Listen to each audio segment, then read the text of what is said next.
अधर्म के 4 स्थान है। भगवान करे 4 किसी के जीवन में ना आवे। धूतम पानम श्रिया सूना यत्र अधर्म चतुर्विधा। ये चारों अधर्म के स्थान है। सबसे पहले धूतम जुआ। ये सट्टे बाजारी भी किसी जुए से कम नहीं है। ताश के 52 पत्ते ही तो नहीं है उसमें। शेयर बाजारी में लोग खत्म हो रहे हैं, फिर रोड पर आ रहे हैं। इसमें 1 मिनट में आदमी करोड़पति बनता है, दूसरे मिनट में बिल्कुल खाकपति। देवाले निकल गए। वर्तमान समय में बाजार में शेयर बाजारी बहुत ज्यादा चल रही है और युवा खत्म हो रहा है उसमें। ये बहुत दिक्कत वाली बात हो रही है और इसमें कलयुग को जगह दी गई है। जुआ में कलयुग को स्थान दिया। जुए में हर दाव में व्यक्ति को लगता है कि मैं धनवान होने वाला हूं, और यहां तक कि धर्मराज दुष्टन ने अपनी पत्नी तक को रख दिया और तब ये कहा कि अधर्म अन्याय ये दुष्टर का सब कुछ बिगाड़ सकता है, तो तुम तो हो गया। और धर्मराज दुष्टर ने 12 वर्ष के वनवास में, जब भगवान श्री कृष्ण आए थे, कथा आती है महाभारत में, और कहा भैया क्या बताएं कि 12 वर्ष का वनवास हो गया है, 13 साल का अज्ञातवास तुम्हें मिला, मैं बड़ा दुख में हूँ। तो एक ही बात दुष्टर के मुंह से निकली, कहा ये वनवास नहीं है, मैंने ये जुआ खेला है, ये उसका मुझे दंड मिला है, इसका प्रायश्चित करने के लिए मैं इस वन में आया हूँ और उसका मैं प्रायश्चित कर रहा हूँ। जब 13 साल पूरे हो जाएंगे तब उसके बाद सोचूंगा कि मुझे करना क्या है। एक बार मैं फिर निवेदन करना चाहूँगा, दुर्गुणों से हमें शून्य रहना चाहिए। ये 4 पाप नहीं, पाप के बाप है। आज की युवा पीढ़ी को इससे बचा लो। सबसे पहला है धूतम, जुआ। जुए से बचा लीजिए। दूसरा है पानम, मद्यपान, नशा, शराब आज हावी हो रही है। दूध की डेयरी पर उतनी भीड़ नहीं है जितना कि शराब के ठेके पर जितनी भीड़ है। ये भोली भाली सी बेटियां किसी के घर की बहू बन करके गई हैं, शराबिया कबाड़ा कर रहे हैं। इतनी धोखाधड़ी हो रही है बेटियों के साथ, 100 में से 80 शराबी मिल रहे हैं। नशा छाया हुआ है, देखने में कुछ अलग लगता है, निकलते कुछ अलग है। और भागवत ने इसका बहुत बड़ा विरोध किया। धूतम, जुआ, पानम, मध्य स्पष्ट लिखा है।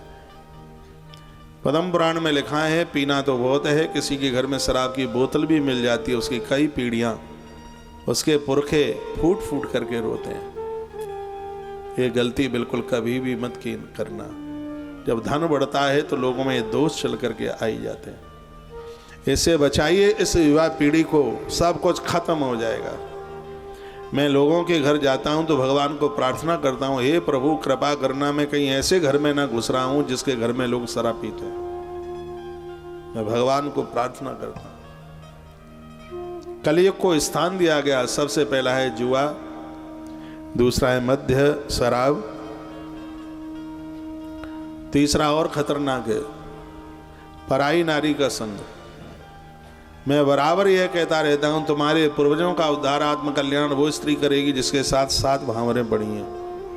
ये बाजारू स्त्रियां प्राण ले लेंगी, यौवन ले लेंगी, पैसा ले लेंगी, सब कुछ खत्म कर देंगी, प्राणों को भी लिए बिना नहीं रहेंगी। और इस धरती पर सबसे बड़भागी वह है जो इन स्त्रियों के चंगुल में नहीं फंसा। इनकी दोस्ती भी खतरनाक है और इनका बैर भी खतरनाक है। हाँ, इनकी मित्रता भी खतरनाक है और इनकी दुश्मनी भी बहुत खतरनाक है। व्यक्ति सांप और बिच्छू का डसा हुआ बच जाएगा, मंत्रों के द्वारा बच जाएगा, कुछ औषधि के द्वारा बच जाएगा, लेकिन जिसको पराई नारी ने डसा है उसको इस लोक से लेकर के ऊपर के लोक तक कोई भी बचाने वाला नहीं है। इसलिए सावधान। एक दिन परसों की कथा में मैंने निवेदन भी किया है, इस धरती पर तुम्हारी पत्नी से सुंदर स्त्री ब्रह्मा ने कोई दूसरी बनाई ही नहीं। अपनी नारी में ही उस नारीत्व का, उस शक्तित्व का दर्शन कीजिए जो तुम्हारे पूर्वजों का, जो तुम्हारे पुरखों का कल्याण करने के लिए धरती पर चल करके आई है। ये पूरे संपूर्ण धर्म सिर्फ माताओं के लिए ही नहीं, पुरुषों के लिए भी धर्म है। नारी पातिव्रत धर्म का निर्वहन करती है, तो पुरुष को भी चाहिए कि वो एक नारी व्रत धर्म का पालन करे। वो भगवान प्रभु राम कण कण में हैं, कोने कोने तक पूजे जाते हैं। शूर्पणखा उनके सामने आई, उस समय भगवान का जो बर्ताव है वो कितना अद्भुत है। उन्होंने कहा था जो हमसे बड़ी है वो माँ की तरह, हमारे बराबर की वो बहन की तरह है, जो राम से छोटी है वो उसके लिए बेटी की तरह है। प्रभु राम के शब्द। और नारी को तुम माँ बनाकर या बहन बनाकर या बेटी बना करके ही आप जीत सकते हो, ये तो खत्म कर देगी। और वहां कलयुग यानी अधर्म, वहां अधर्म को स्थान दे दिया गया।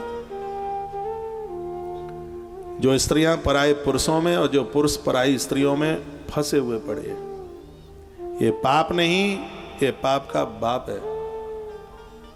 इससे बड़ा अन्याय, इससे बड़ा अधर्म हो नहीं सकता कोई। यह वाणी, यह कलम भगवान व्यास की कलम लिख रही है। धूतम आनम श्रियः सूना यत्र अधर्म चतुर्विधः, जुआ, मद्यपान, स्त्री संग। और चौथा है जिसका नाम हिंसा, पशु पंक्षियों को मारना, जानवरों को मार मार करके खाना, कितना बड़ा अपराध। वैसे मंदिर में दर्शन करते हैं, मछली सवा सेर खाते हैं। वैसे भगवान पर तुलसी फूल चढ़ाते हैं, अंडे रोज फोड़ते हैं। क्या मतलब है, क्या मायना है? शुद्ध सात्विक बनिए, शाकाहारी बनिए। हर जीव को अपना जीने का अधिकार है। किसी के प्राण लेकर के अपना चमड़ा मत बढ़ाइए। भागवत इसका बहुत जोर से विरोध करती है। ये चारों के चारों पाप नहीं, ये पाप के बाप हैं। एक नारी कम कपड़ों में, कम पैसे में अपना काम चला लेगी, लेकिन जिसका पति भ्रष्ट है जीवन भर रोती रहेगी, उसको कहीं सुकून नहीं मिलेगा। किसी को धोखा मत दीजिए। वो भी किसी का घर छोड़ करके आपके घर आइए। वो अपने धर्म का मान कर रही है, तुम्हें नारायण की तरह पूज रही है, उसकी जिंदगी के साथ खिलवाड़ मत कीजिए। तुम्हारे लिए वो करवा चौथ रखती है, तुम्हारे लिए वो बड़ा अमावस्या का वो व्रत करती है, लेकिन जो पुरुष भ्रष्ट हो गया उसके खानदान में तो चुल्लू भर पानी देने के लिए कोई बचता नहीं है। भले ही रावण को 1,00,000 बेटा 1,25,00,000 क्यों न हो, भले ही दुर्योधन 100 भाई क्यों न हो, लेकिन व्यक्ति पथभ्रष्ट हो जाएगा तो उसकी जिंदगी खत्म हो जाएगी। मुझे लगता है कि यही जीवन का धर्म और यही जीवन का यज्ञ है। अपनी पवित्र इंद्रियों को बचा करके रखिए। ऐसा धरती पर कौन पुरुष है जिसके जीवन में बिगड़ी हुई स्त्रियां ना आई हों, और ऐसी जीवन में कौन सी नारी है जिसके जीवन में बिगड़ा हुआ पुरुष न आया हो। बिगड़ी हुई स्त्रियां आवे, उस समय राम बनने की जरूरत है, और बिगड़े हुए पुरुष सामने चल के आए, उस समय आपको सीता बनने की जरूरत है, जानकी बनने की आवश्यकता।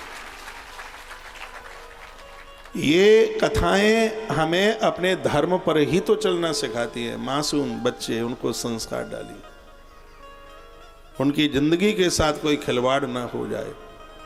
ये जीवन को बचाना ही एक बहुत बड़ी बहादुरी है। ड्राइवर वह बढ़िया नहीं है जिसकी गाड़ी किसी में ठोकर नहीं मारती।